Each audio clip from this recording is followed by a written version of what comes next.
It's on this basis that he then appeals in verses 10 onwards for unity when faced with division. People have sometimes asked me when I've been on the road doing lectures about Paul and so on, if Paul could come back today, what would he be most surprised or even shocked about in our contemporary church in the early 21st century? And my answer is unhesitating. It wouldn't just be that we are disunited, it would be that we don't care.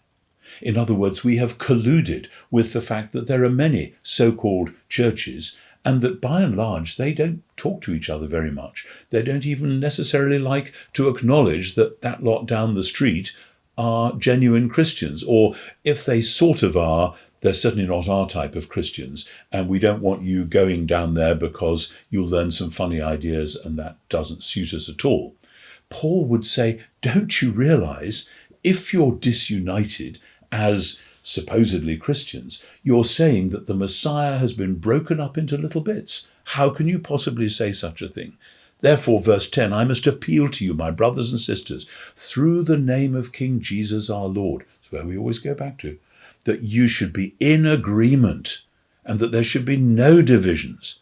You should be fully equipped with the same mind and the same opinion.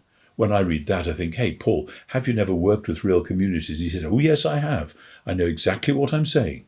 It's exactly the same as we find in Philippians chapter 2, verses 1 to 4, that he wants them to be of the same mind, the same heart, the same love. And Paul, as a pastor, knows perfectly well people coming from very different cultural, ethnic, social backgrounds. That's going to be really difficult. Yes, but the point is that God has established in the Messiah one family, and the unity of that family is not an extra bit which we might work at every other week in some meeting or other and then go back to our disunities.